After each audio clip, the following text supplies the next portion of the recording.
کتاب اللباس، کپڑوں کا بیان، لباس کا بیان۔ باب ما جاء فی لبس الثیاب للجمال بہا، ان روایتوں کا بیان جو خوبصورتی کے لیے کپڑے پہننے کے سلسلے میں آئی ہے، ان روایتوں کا بیان جو خوبصورتی کے لیے کپڑے پہننے کے سلسلے میں آئی ہے۔ تو یہ کتاب الجامع چل رہی ہے، اس میں متفرقات کا بیان ہے۔ تو اس باب کے اندر لباس کا تذکرہ ہے کہ کس طرح کا لباس پہننا پسندیدہ ہے اور کس طرح کا حرام ہے۔ تو یاد رکھنا چاہیے کہ لباس چار طرح کا ہوتا ہے۔ ایک لباس ضرورت ہوتا ہے، جس کو لباس ستر بھی ہم کہہ سکتے ہیں، تو وہ تو پہننا فرض ہے۔ اور ایک ہے لباس آسائش، لباس آسائش، تو یعنی کہ آسانی کے واسطے اور سہولت کے واسطے مختلف کپڑے پہننا۔ اس میں کپڑے پہننے کے سلسلے میں لوگوں کی الگ الگ عادتیں ہوتی ہیں، تو اپنے اعتبار سے جیسے چاہے کپڑا پہن سکتے ہیں۔ البتہ وہ لباس کسی قوم کا شعار نہ ہونا چاہیے۔ اسی طرح ایک لباس ہے لباس آرائش، یعنی خوبصورت لباس پہننا، تو خوبصورت لباس پہننا بھی جائز ہے۔ اور ایک ہے لباس مفاخرہ، کوئی بھی لباس پہنا جائے ریاکاری کے لیے یا فخر کے لیے لباس پہنا جائے تو یہ ناجائز اور حرام ہے۔ اس باب کے اندر یہی مسئلہ ہے کہ اگر آدمی کے پاس اللہ کی طرف سے دی ہوئی نعمتیں ہیں تو ان نعمتوں کا اظہار نظر آنا چاہیے اور غربت نہیں دکھانی چاہیے۔ اللہ تعالیٰ کی نعمت کا شکریہ یہ ہے کہ اس کی نعمت کا اظہار رہے۔ تو اگر کسی کے پاس اچھے کپڑے ہیں تو پھر اسے اچھے کپڑوں کا استعمال کرنا چاہیے، پھٹے پرانے کپڑے پہن کر کے جو ہے اللہ تعالیٰ کی نعمتوں کی ناشکری نہیں کرنی چاہیے۔ یحییٰ کہتے ہیں مجھ سے بیان کے امام مالک کے حوالے سے، انہوں نے زید بن اسلم کے حوالے سے، انہوں نے جابر بن عبداللہ انصاری کے حوالے سے کہ انہوں نے کہا کہ ہم غزوہ بنی انمار میں رسول اللہ صلی اللہ علیہ وسلم کے ساتھ نکلے۔ جابر کہتے ہیں کہ ایک مرتبہ میں درخت کے نیچے اترا ہوا تھا، بینما میں ایک مرتبہ میں درخت کے نیچے اترا ہوا تھا، پس یہ کہا کہ رسول اللہ صلی اللہ علیہ وسلم تھے، پس یہ کہا کہ اللہ کے رسول صلی اللہ علیہ وسلم تھے۔ تو وہ کہتے ہیں، جابر کہتے ہیں میں نے کہا کہ اے اللہ کے رسول یہاں آ جائیے، اے اللہ کے رسول سائے میں آ جائیے۔ نبی علیہ الصلوۃ والسلام دھوپ میں تھے تو حضرت جابر نے ان کو اپنے پاس بلا لیا کہ سائے میں آ جائیے۔ وہ کہتے ہیں کہ رسول اللہ صلی اللہ علیہ وسلم آگے اترے تو میں اپنے ایک تھیلے کی طرف کھڑا ہوا، فقمت الی غرارۃ لنا، میں اپنے ایک تھیلے کی طرف کھڑا ہوا تو میں نے اس میں تلاش کیا، تو میں نے اس میں ککڑی، کیا نام اس کو، ککڑی کے ٹکڑے پا لیے، وقصائے، ککڑی کے ٹکڑے پا لیے۔ تو میں نے اس کو توڑا اور پھر میں نے اس کو رسول اللہ صلی اللہ علیہ وسلم کے قریب کیا، تو آپ نے فرمایا تمہارے لیے کہاں سے آیا ہے؟ تو جابر کہتے ہیں میں نے کہا کہ ہم اس کو مدینہ سے لے کر نکلے تھے، خرجنا بھی، نکلے ہم اس کو لے کر اللہ کے رسول مدینہ سے۔ جابر کہتے ہیں کہ ہمارے پاس ایک ساتھی تھا جس کو ہم نے تیار کیا تھا، نجہزہ، ہم نے اس کو تیار کر رکھا تھا کہ وہ ہمارے جانوروں کو چراتا تھا۔ یذہب یرعی ظہرنا، ظہرنا سے مراد یعنی ہماری پیٹھ، یعنی وہ جانور جس کی پیٹھ پر سوار ہوا جا سکے۔ تو وہ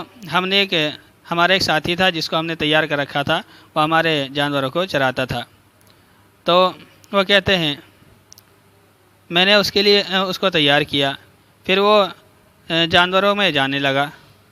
فی الظہری، جانوروں میں جانے لگا، اور اس کے اوپر 2 چادریں تھیں جو کہ پرانی ہو چکی تھی۔ تو جابر کہتے ہیں رسول اللہ صلی اللہ علیہ وسلم نے اس کی طرف دیکھا تو آپ نے فرمایا کیا اس کے لیے اس کے علاوہ 2 کپڑے نہیں ہیں؟ تو میں نے کہا کیوں نہیں اللہ کے رسول، اس کے 2 کپڑے تھیلے میں ہیں جو میں نے اس کو پہنائے ہیں، فی العیبتی، تھیلے میں ہیں جو میں نے اس کو دیے تھے یا پہنائے تھے۔ تو حضور صلی اللہ علیہ وسلم نے فرمایا اس کو بلاؤ تو اور اس کو حکم دو کہ وہ ان دونوں کو پہنے، جو پرانے ہیں جو ہیں دوسرے والے ان کو پہنے۔ جابر کہتے ہیں میں نے اس کو بلایا تو اس نے ان دونوں کو پہنا، پھر وہ جانے لگا تو رسول اللہ صلی اللہ علیہ وسلم، تو جابر کہتے ہیں کہ رسول اللہ صلی اللہ علیہ وسلم فرمایا کہ اسے کیا ہو گیا، اللہ اس کی گردن مارے، کیا یہ اس سے بہتر نہیں ہے جو یہ اب نئے کپڑے پہنے ہیں، یا پرانے سے بہتر نہیں ہے؟ تو جابر کہتے ہیں کہ آدمی نے اس کو سن لیا جب اس نے فرمایا تھا نا ضرب اللہ عنقہ کہ اللہ تعالیٰ اس کی گردن مارے، تو اس نے سن لیا، تو اس نے کہا اللہ کے رسول فی سبیل اللہ، اللہ کے راستے میں، تو رسول اللہ صلی اللہ علیہ وسلم فرمایا فی سبیل اللہ، اللہ کے راستے میں۔ جابر کہتے ہیں کہ وہ آدمی اللہ کے راستے میں شہید ہو گیا۔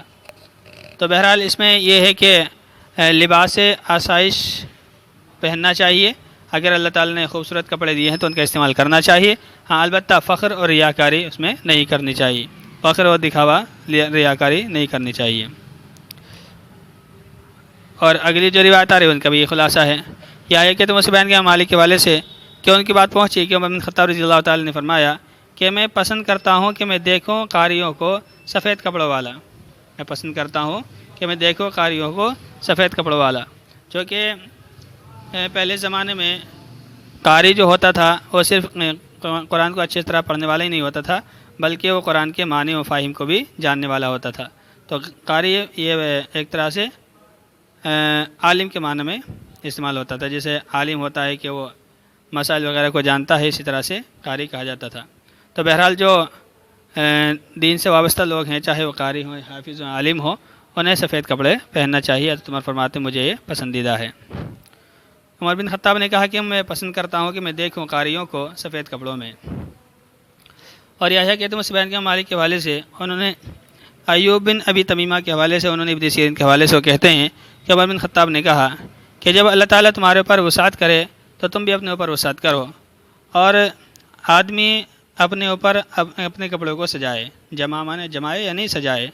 سجائے آدمی اپنے اوپر سیاب ہو اپنے کپڑوں کو۔ تو یہ ہے کہ خلاصہ اس کا بھی یہ ہے کہ اگر اللہ تعالیٰ نے مال و دولت دیا ہے تو اس کا اظہار بھی ہونا چاہیے، بالکل ان کو چھپا کر کے رکھنا یہ مومن کے شایع نشان نہیں ہے۔ لیکن خلاصہ یہ ہے کہ اچھے کپڑے پہننے کا مقصد جو ہے وہ اپنے آپ کو اچھا بنانا ہو، نہ کہ دوسرے کو نیچے دکھلانا یا گھمنڈ و تکبر کرنا۔ اور اپنے اوپر اپنے کپڑے کو سجاؤ، اور یہ آدمی اپنے اوپر اپنے کپڑے کو سجائے۔ باب ما جاء فی لبس الثیاب المصبغۃ والذھب، رنگے ہوئے کپڑے پہننے اور سونا پہننے کے سلسلے میں آنے والی روایتوں کا بیان۔ رنگین کپڑے پہننا کیسا ہے اور اسی طرح سونا چاندی پہننا کیسا ہے اس کا بیان ہے۔ پہلی بات تو یہ ہے کہ رنگین کپڑوں میں سفید کپڑے پسندیدہ اور بہتر ہیں سارے کپڑوں میں۔ پھر اس کے علاوہ ہر طرح کا کپڑا جائز ہے، ہر طرح کے رنگ کا کپڑا جائز ہے۔ البتہ اگر کوئی کپڑا اور کوئی لباس کسی خاص قوم کا شعار ہو جائے تو پھر اس سے بچنا چاہیے، جیسے گیرو رنگ کا ہمارے یہاں جو ہے چونکہ غیروں کا رواج بن گیا، تو بلکہ وہ ایک خاص لباس بن گیا ہے، تو اس وجہ سے اس کا استعمال مسلمانوں کو نہیں کرنا چاہیے۔ بہرحال حضرت عمر عبداللہ بن عمر گیرو کا رنگا ہوا کپڑا پہنا کرتے تھے اور زعفران کا رنگا ہوا کپڑا بھی پہنا کرتے تھے۔ تو یہ یا تو اس وقت کی بات ہے کہ جب حرمت نازل نہیں ہوئی تھی، پہلے کی بات ہو، یا یہ کہ اس کے اندر زیادہ سرخی نہیں ہوتی تھی۔ نبی علیہ الصلوۃ والسلام نے جو منع کیا ہے سرخ کپڑے پہننے سے، وہ انتہائی جو سرخ ہوتا ہے اس کے پہننے سے منع کیا ہے۔ یہ زعفرانی رنگ میں رنگا ہوا، اسی طرح سے گیرو رنگ میں رنگا ہوا، اس سے نبی علیہ الصلوۃ والسلام نے جو ہے منع نہیں کیا ہے۔ لیکن چونکہ وہ حنوط کی مشابہت ہے، بلکہ بعض ضعیف روایت میں یہ بھی ثابت ہوتا ہے کہ نبی علیہ الصلوۃ والسلام نے حنوط کی مشابہت کی وجہ سے اس کو منع کیا ہے، اور اب چونکہ وہ خاص مشابہت پائی جاتی ہے اس وجہ سے اس کا استعمال کرنا ناپسندیدہ ہے۔ اور یہ ہے کہ تم اس بیان کے مالک کے حوالے سے، انہیں نافع کے حوالے سے کہ عبداللہ بن عمر مشق سے مراد ہے رنگا ہوا کپڑا، ابھی تو میں نے بتایا تھا کہ گیرو رنگ میں رنگا ہوا کپڑا پہنا کرتے تھے، سرخ رنگ میں رنگا ہوا کپڑا پہنا کرتے تھے، اور زعفران کا رنگا ہوا کپڑا پہنتے تھے۔ تو مشق سے مراد ہے گیرو رنگ کا کپڑا جس کے اندر کچھ لالی قسم کی ہو، اس میں جو جیسا کہ زعفران کا جو ہے ہلکا ہوتا ہے اور یہ مسک اس سے زیادہ بھاری کلر کا ہوتا ہے۔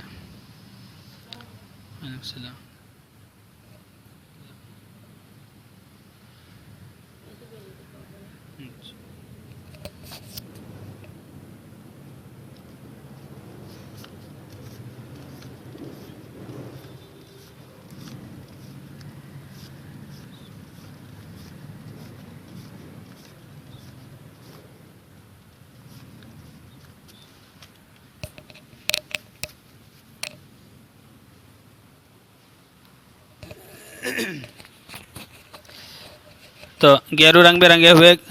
رنگا ہوا کپڑا پہنا کرتے تھے اور زعفران سے رنگا ہوا کپڑا پہنا کرتے تھے۔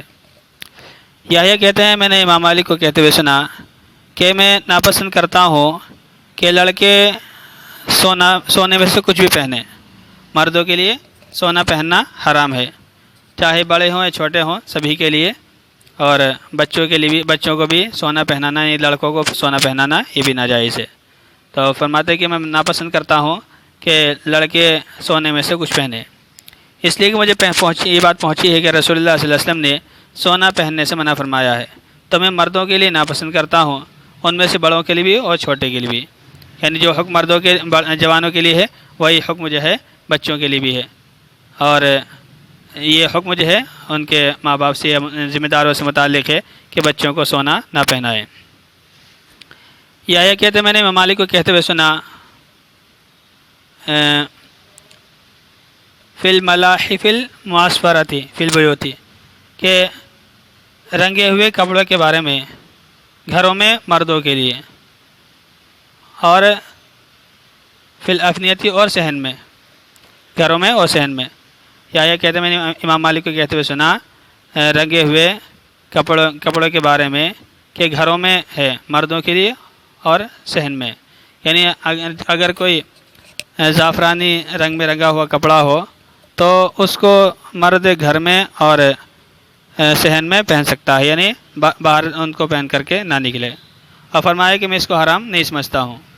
اور اس کے علاوہ لباس مجھے زیادہ پسندیدہ ہے، کیونکہ بعض روایت سے نبی علیہ الصلوۃ والسلام سے ممانعت بھی ثابت ہے، اس وجہ سے فرمایا کہ اور وہ روایتیں چونکہ ضعیف ہیں تو اس لیے حکم ہی نہیں لگایا کہ میں ان کو حرام نہیں سمجھتا ہوں، لیکن یہ ہے کہ سفید کپڑا پہنے یہ زیادہ پسندیدہ ہے، اس کے علاوہ کپڑے پہنے تو زیادہ پسندیدہ ہے۔ تو بہرحال اس میں رنگے ہوئے کپڑے جو زعفران سے رنگے ہوئے ہوں یا گیرو رنگ سے کپڑے رنگے ہوئے ہوں تو ان کو پہن کر کے باہر نہیں نکلنا چاہیے، ویسے تو ان سے بچنا ہی چاہیے۔ باب ما جاء فی لبس الخز، خز کے پہننے کے بارے میں آنے والی روایتوں کا بیان۔ خز کہا جاتا ہے اس کپڑے کو جس میں ریشم کی ملاوٹ ہو، خالص ریشم کا نہ ہو بلکہ ریشم کی ملاوٹ ہو، یعنی اس کا تانا یا بانا ہو ریشم کا، یا اس کے اندر ریشم کے جو ہے بیل بوٹے بنے ہوئے ہوں تو اس کو خز کہا جاتا ہے۔ تو نبی علیہ الصلوۃ والسلام نے ریشم پہننے سے منع کیا ہے، البتہ اگر ریشم کسی کپڑے میں لگی ہوئی ہو اور کپڑا غالب ہو، ریشم کمزور ہو، کم ہو، تو اس کا پہننا جائز ہے۔ یہ کہتے ہیں مجھ سے بیان کیا امام مالک نے ہشام بن عروہ کے حوالے سے، انہوں نے اپنے باپ کے حوالے سے، انہوں نے حضرت عائشہ رضی اللہ تعالیٰ عنہ کے حوالے سے جو نبی صلی اللہ علیہ وسلم کی زوجہ ہیں، کہ انہوں نے عبداللہ بن زبیر کو خز کا کپڑا پہنایا، مطرف خزن، خز کا کپڑا پہنایا۔ حضرت عائشہ اس کو پہنا کرتی تھی، ایک چادر تھی، تو جو حضرت عائشہ نے عبداللہ بن زبیر کو اڑائی، یہ اس کے اندر ریشم ملا ہوا تھا، حضرت عائشہ خود پہلے اس کو پہنا کرتی تھی، پھر یہ عبداللہ بن زبیر کو دے دیا تھا۔ تو یہ چونکہ کپڑا خالص ریشم کا نہیں تھا، اس وجہ سے حضرت عائشہ نے عبداللہ بن زبیر کو پہنا دیا تھا۔ باب ما یکرہ للنساء لبسہ من الثیاب، ان باتوں کا بیان کہ جو ان کپڑوں کا بیان کہ جن کا پہننا مردوں کے لیے مکروہ ہے، عورتوں کے لیے مکروہ ہے، عورتوں کے لیے کون سے کپڑے پہننا مکروہ ہے اس کا بیان ہے۔ تو عورتوں کے لیے تو ہر طرح کے کپڑے پہننا جائز ہے، لیکن شرط یہ ہے کہ وہ لباس کے لیے ساتر ہونے چاہیے، سطر ان کے اندر چھپ جانا چاہیے۔ یحییٰ کہتے ہیں مصعب کے مالک کے حوالے سے انہوں نے علقمہ بن ابی علقمہ کے حوالے سے انہوں نے اپنی ماں کے حوالے سے کہ انہوں نے کہا کہ میں حفصہ بنت عبد الرحمن کے پاس گئی کہ حفصہ بنت عبد الرحمن عائشہ حضرت عائشہ کے پاس گئی جو کہ نبی صلی اللہ علیہ وسلم کی زوجہ ہیں، اور حفصہ کے اوپر ایک باریک دوپٹہ تھا، خمار رقیق، ایک باریک دوپٹہ تھا،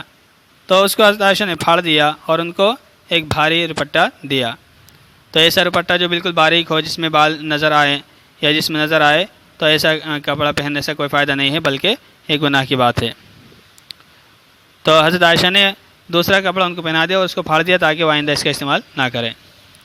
کیا ہے کہتے ہیں مصعب کے مالک کے حوالے سے انہوں نے مسلم بن ابی مالک کے حوالے سے، انہوں نے ابو صالح کے حوالے سے، انہوں نے حضرت ابو ہریرہ کے حوالے سے انہوں نے کہا کہ نساء کاسیات ناریات،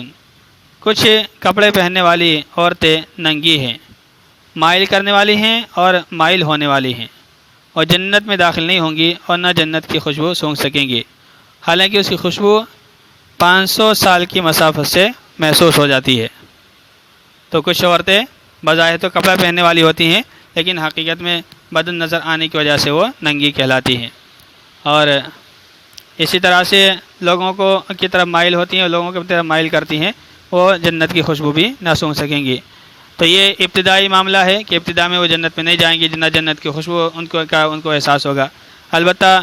اپنے گناہوں کی سزا پانے کے بعد وہ جنت میں چلی جائیں گی، کیونکہ ہر مومن کو آخرکار جنت میں جانا ہے۔ یحییٰ کہتے ہیں مصعب کے مالک کے حوالے سے، انہوں نے یحییٰ بن سعید کے حوالے سے، انہوں نے ابن شہاب کے حوالے سے کہ رسول اللہ صلی اللہ علیہ وسلم رات میں کھڑے ہوئے تو آپ نے آسمان کے افق کی طرف دیکھا تو فرمایا کہ کس قدر خزانے رات میں کھولے گئے ہیں، ما فتح اللیلۃ، کس قدر خزانے رات میں کھولے گئے ہیں، اور کس قدر فتنے نازل ہوئے ہیں، اور کتنی ہی دنیا میں کپڑے پہننے والی آخرت میں ننگی ہوں گی، حجرے والیوں کو بیدار کر دو۔ یعنی نبی علیہ الصلوۃ والسلام تہجد کے وقت میں بیدار ہوئے تو آپ کو فرشتوں کے ذریعے سے یا وحی کے ذریعے سے بتلا دیا گیا کہ آج خزانوں کا فیصلہ امت کے لیے کیا گیا ہے، اور جن کی وجہ سے فتنے بھی ہوں گے۔ تو اس میں سے ایک فتنہ یہ بھی ہوگا کہ عورت کے پاس مال و دولت ہونے کے باوجود بہت ہلکا کپڑا پہنے گی، جو کہ بظاہر تو دنیا کے اندر کپڑا پہننے والی شمار ہوگی لیکن آخرت میں وہ ننگی شمار ہوگی، اسے ننگوں کی طرح جو ہے عذاب دیا جائے گا۔ تو چونکہ یہ خاص موقع تھا کہ جن میں فتنوں کی طرف اشارہ کیا گیا تھا، اس لیے نبی علیہ الصلوۃ والسلام نے فرمایا کہ حجرے والیوں کو یعنی ازواج مطہرات کو اٹھا دو کہ وہ بھی جو ہے توبہ کر سکے۔